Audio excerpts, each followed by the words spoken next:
And this matchup has always felt pretty close. I do like it from the Miracle side. There was a little while there where the blue Delver decks had either Treasure Cruise or Dig Through Time. They could hang around in a late game. Now, with these Delver decks having to fight fair, even though Miracles has also lost Dig Through Time, I think the matchup is solid for Miracles. Well, both these players took their opening hand, and we will be underway here in just a moment between Stewart and Hefner. Hefner number 23 on our Season 4 leaderboard here. As Stewart is on the play, he'll start off with a Scalding Tarn, as will Hefner. Hefner will sacrifice his, go down to 19, and we'll see what land Jessy wants to get. Part of the reason I like the matchup from the Miracle side is they just have a lot of basic lands. Temur Delver wins a lot of games with the other deck never getting off the ground because you have Stifles, you have Wastelands, you really prevent them from getting anything going. But if you can just get basic lands or draw basic lands, that's step one. Then you can try to start resolving your spells. It's a Delver of Secrets off of Volcanic Island here for Jessy. We're going to go back Stewart's way. Not willing to sacrifice the fetch land just yet. Drew an island for the turn. It looks like at least one copy of Force Will in hand and Brainstorm 2. There's Basic Island for the turn. I believe Brainstorm plus Terminus in Stewart's hand here with Force of Will and another blue card. Very solid mixture of spells here against Temur Delver. And that other blue card is a copy of Counterbalance, which is actually pretty good just face up with no top against this deck. Yeah, there's just a lot of one-mana spells here, so just resolving Counterbalance is valuable. I think what Stewart wants to do here instead is set up Brainstorm plus Terminus and use Force of Will with Counterbalance to punch it through. Also, because Hefner could have simply dazed the Counterbalance, which was one of Stewart's higher value cards, I think Stewart was just happy to pass the turn. Now he has to move with Hefner resolving, or showing the Stifle on top of the deck. He's got to make a move with his Scalding Tarn. So you're going to get a Brainstorm. 3 cards drawn and treat the Angels among them. 2 cards will have to go back.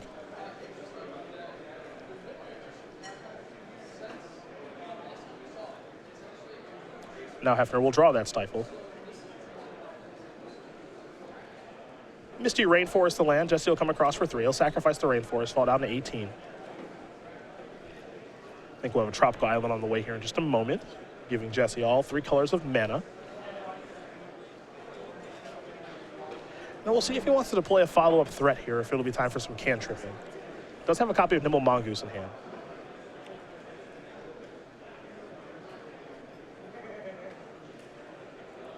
And it appears the goose is loose. Only 2 cards in the graveyard, so some real work to do there as far as building it up to a 3/3. Stewart will draw, and Treat the Angels is what he's found. That means that Terminus is the next card down. Yeah, and this is the setup that he's trying to do here, is get all of Hefner's threats and be able to take over the game from there. Going to be complicated to do in the face of Stifle. Stifle can tag one of these Wastelands. You can also stifle the Miracle trigger. The Miracle card in question will still end up in the person's hand, but you will not be able to cast it on the cheap. Ponder here for Hefner. Keeps very quickly. Found a Volcanic Island. He's going to come across here for 4. Stewart's going to fall down to 13. Volcanic Island is the land. Pass the turn back. He's got his threats. Now here comes the big fight. It's Terminus off the top. That's your Miracle for the turn. The Miracle trigger is on the stack.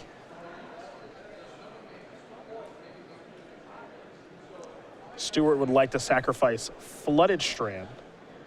And we'll see how Hefner wants to use the Stifle that he has in his hand. And you can go out for the Flooded Strand here, knowing that Stewart will be able to crack the Scalding Tarn and go find white mana, or he can save all of his Stifles to fight over the Terminus itself. If he feels like he can win the counter battle over the Terminus, then he's well served just going after Stewart's lands. So he's going to stifle the Flooded Strand. In response, Ben is going to sacrifice the Scalding Tarn. That sacrifice is going to resolve. You see the players building up a bit of a stack here.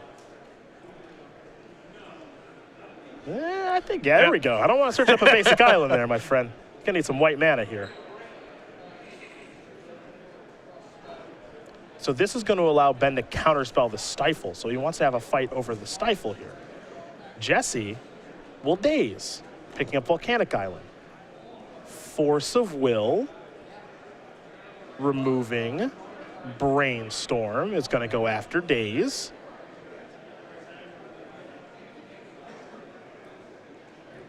Now you see the players are going to clear up the stack quite a bit. Got to get it organized to see what's targeting what in what order. These are the types of turns you do not see in standard.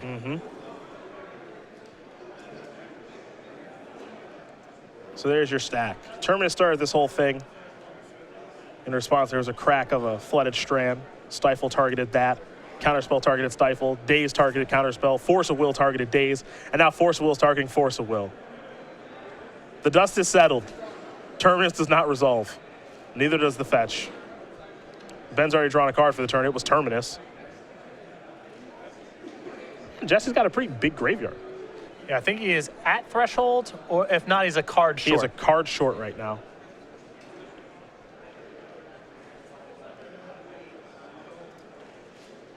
So he won the fight.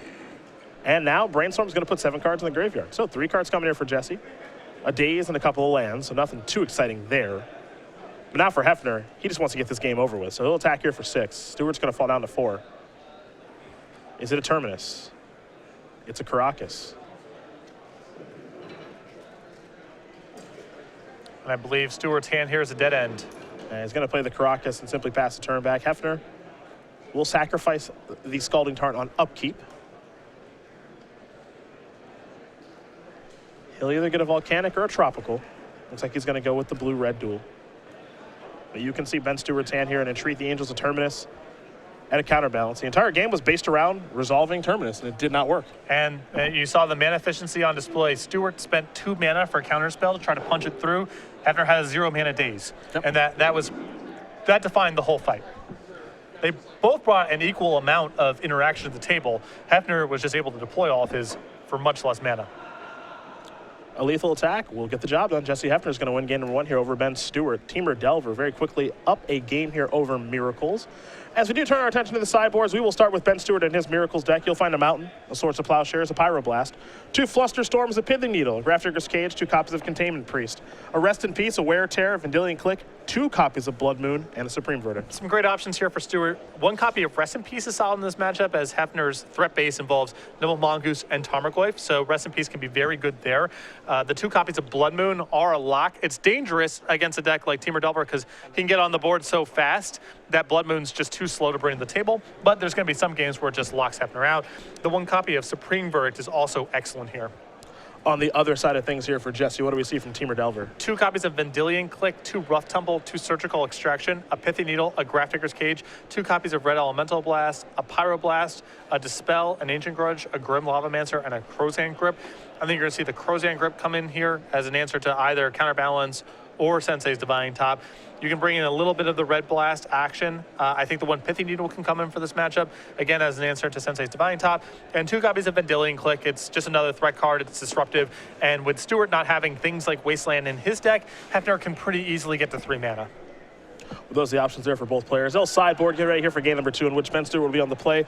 But right now, we're going to talk about a little survey that we are doing here with Star City Games.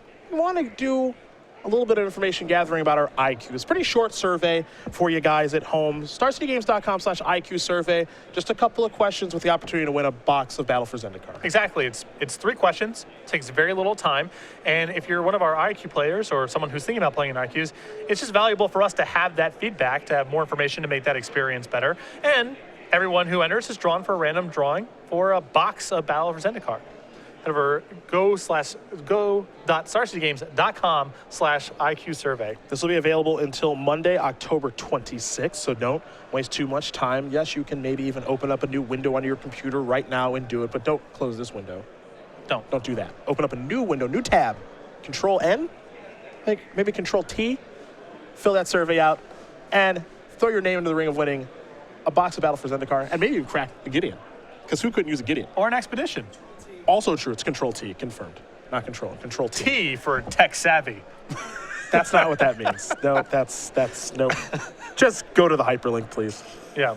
Fill out that survey, 3 questions. Someone's going to get a box of Battle for Zendikar. Could be you. Game number 2.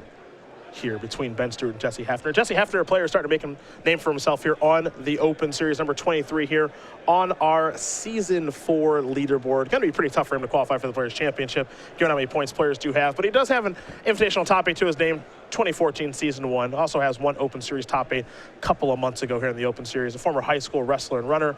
Wears a hat all day, every day, including today, as you can see. And obsessed with the TV show Trailer Park Boys, as are many. And a show I think you would enjoy. I've never gotten around to watching it. I think it's right in your wheelhouse, as far as comedy is concerned. Okay. Oh, a little fun fact. I know we talked about this last time.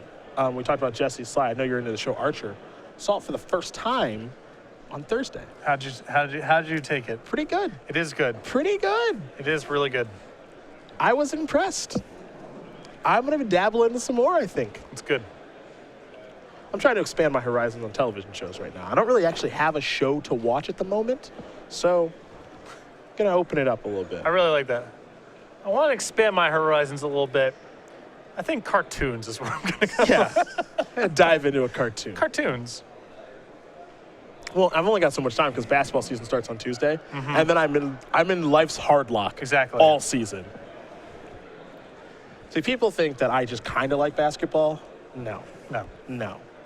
I watch a minimum of 3 games a day. Minimum.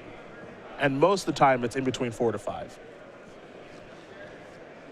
You understand that when you say these kind of things, all of your tweets and various posts of, oh, I got so much work to do, just working so hard. You know, basketball game is, 2.5 or 3 hours. Oh, no, hold on. No, you got to go to Synergy Sports. They just have all the plays. Okay, that's still quite a bit of time. Yeah, there's some time there, yeah. Multiply by, you're saying 3, 4, 5 games? Just saying these appeals for sympathy based on your workload, not going to work if you're watching every single game of basketball every single night. Well, you'll note that those appeals for sympathy stop during the winter. I don't complain about my workload then. Okay. Maybe during the month of April or May, that's when the complaining tweets happen. But during the month of November, December, January, no. I know what I'm doing. I'm just working so hard. Well, look, I got to find out. So much work to do. Got to find out if Samuel Dallenberg's good or not. Right. That's the work that I'm doing. The answer continues to be no. Ben Stewart going to be on the play here. Looks like he's going to keep his opener. Though he's giving it a long look over. And he's not. He'll send it back. Looks like Hefner is pleased with his opening hand, however. Coming into this tournament, there's no surprise to see Delver decks here this weekend. We're going to see Teamer Delver a healthy amount. I think we'll see Saltai Delver, Jeskai Delver, maybe a little bit of Blue-Red Delver, unsure, but Delver decks are not going anywhere. The banning of Dig Through Time doesn't really change a lot for them. That deck was seeing play before, and it's going to see play afterward. Yes. I think Teamer Delver is the best anti-combo of the bunch because you just have way more counter spells and get on the board much faster. But some of the other builds of Delver are, I believe, better against decks that play to the board. No argument there. So if you're looking for a Delver strategy that's very good against decks like Storm, some of the other fast decks of the format, probably want to play a Teamer Delver. And there's a little Legacy Grand Prix coming up here in a couple weeks. You're battling in that one. I don't know what I'm going to play yet. I know I'm playing Brainstorm. That's all I know. I offered to bring you my cards this weekend. I would have loaned you some stuff. I know that I'm going to play a Brainstorm strategy. Okay, I own Brainstorms. I could have loaned those to you. Fair enough. Even I own Brainstorms. Yeah, I don't. I don't. So I know that that's at least one card I'm casting. But what Brainstorm deck am I going to play? Don't know that much yet. That's the hard part. I would play Teamer Delver. I'm thinking of a Reanimator strategy. You've had some history with a Reanimator. Deck mulligans pretty well. Got the new mulligan rule to my advantage. Boom. Problem solved. Once again, Commander Pod number Scry the top card to the bottom. Draw Gristlebrand. Might be good, might be bad. Who knows? Here's a Pithing Needle. Well, likely going to go after Sensei's Divine Top if it resolves. Looks like Ben is going to draw a card in response to the needle. So we'll get confirmation on what this is naming, assuming it resolves. And you may ask, why is Stewart bothering to activate the Divining Top? He's just going to redraw it next turn. Miracles have so many ways to draw cards and shuffle, that somewhere down the line he might be able to brainstorm, put the top back in the top 2, crack a fetch land, and get rid of it for good. Pith and Needle does name Sensei's Divining Top. Not a huge surprise there. It's the most important card to Miracles, especially in games where they mulligan, because you just get a lot of improvements to your average draw step. Yes, here we go. First one of the day. Hopefully not the last. A wasteland here from Jessy Hefner. Yep, man, you could not be happier. Here's the top. Ben just stuck on a mountain. Ooh, I don't know if Jessy has a play, though. Oh, no, he's got a Scalding Tarn. Never mind. And he's got a brainstorm, too. Oh, he's got something to play. He'll draw 3 cards here. Scalding Tarn.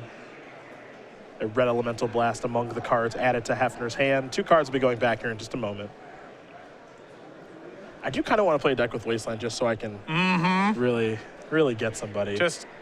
You'll just be able to hear my cackling voice in the back of your head whenever you're about to get someone's only land. It's just nuke them. Scalding Tarn will be sacrificed here by Hefner. So Wasteland is powerful, naturally. Yes. On top of that, the card that it's blowing up in Legacy, often more expensive in terms of dollars than the Wasteland itself. Also so true. you're up in 2 ways. Not only are you likely to win the game, but you've exchanged your whatever dollar Wasteland for a several $100 dual land. It's true. It's a good exchange.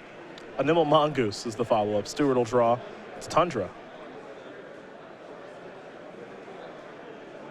He'll just have to pass the turn back.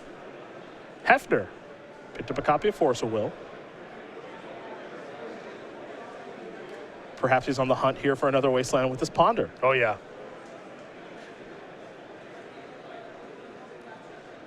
He'll shuffle. Not happy with what he saw. Interesting here that Hefner has Lightning Bolts still left in his deck, often the first card cut against Miracles, but it's low impact and it can be locked out by the combo. But these Miracle decks have started bringing more creatures to the table, Monastery Mentor especially. Some of these decks have Stoneforge missing in the board, so Hefner possibly protecting himself a little bit against the possibility of Stewart having a powerful creature. Mystery card coming. It's a daze. Here comes the Mongoose for just 1.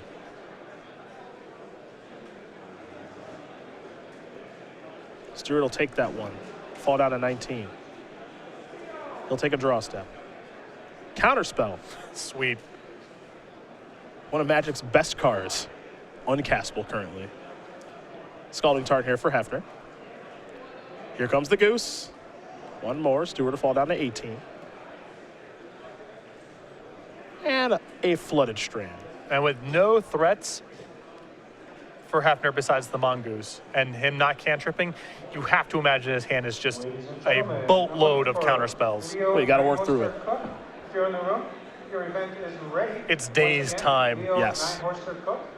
Your event is ready. Flooded Strand sacrifice does resolve. You saw Ben pause there briefly, wondering if there's a stifle hanging out, but there's not. Gonna search up basic planes with that Flooded Strand. Not willing to get another non-basic there. We'll see what the play will be, if there is one here for Stewart.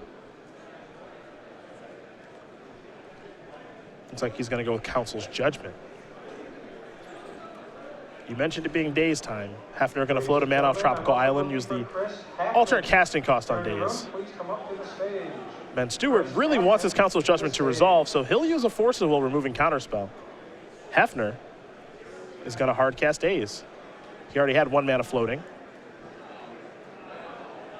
So now Days is going to take care of Council's Judgment and Force of Will. A lot of cards in the graveyard now here for Jessy. Picked up a copy of Pyroblast. There's the Tropical Island from before. He'll sacrifice the Scalding Tarn. That's card number 7. We'll see what land he wants to search up here. More importantly, Little Mongoose is turned on now, and it's attacking for a relevant amount of damage. Real Clock, not the easiest card for Stewart to answer. You can see why Stewart was trying so hard to push through that Council's Judgment. Not a lot of answers to this card otherwise. The Goose is loose for 3. Stewart will fall down to 13.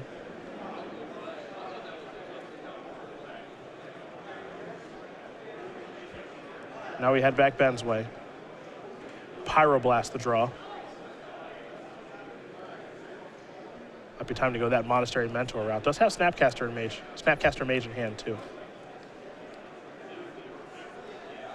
Here's the Mentor. I like this play just fine. You know, Hefner's already played 2 copies of Daze, and he may not have Lightning Bolt in his deck. So even though Stewart can't follow up with something this turn, there's a chance this Mentor resolves and survives.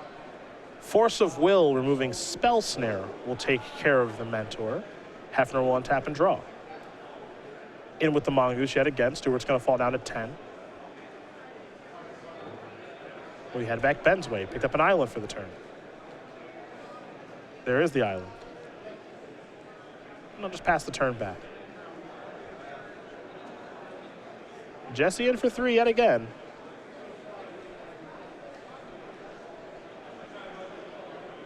Stewart going to fall down to 7.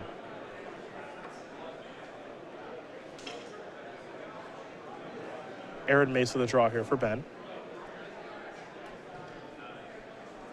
Leo Ninehorster Cook, please come up to the stage. Once again, Leo Ninehorster Cook to the stage. Stewart here with Stoneforge Mystic.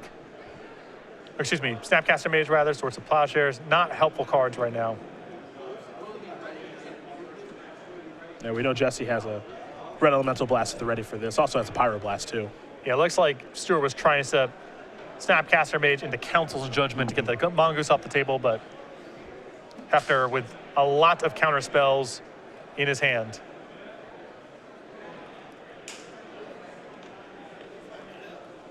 Aaron Mesa going to be sacrificed here.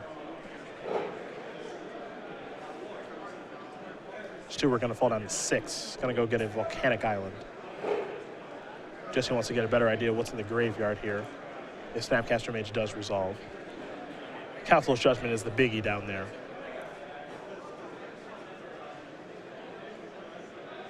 Yeah, Pyroblast not gonna do what you want it to do here. And this cracking of the fetch land here from Stewart is really bad news because now he goes to 6. Now the Mongoose is a 2-turn clock instead of 3. So now Stewart needs to draw next turn. And, you know, as I mentioned, with Hefner not playing anything, you just have to assume his hand's a bunch of counter spells. And there's an attack for 3. Ben will fall down to 3. And here's a Ponder. That'll resolve. Jessy will take a look at the top 3 cards. He'll shuffle.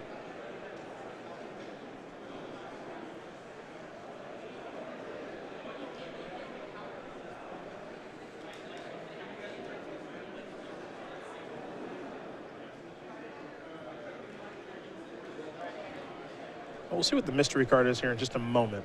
But it looks like Jessy Hefner is going to go on to win this one. It's going to take a heck of a series of draws here for Ben to get back in this game. And depending on the nature of Hefner's hand, Stewart might be on a 0 for. Yeah.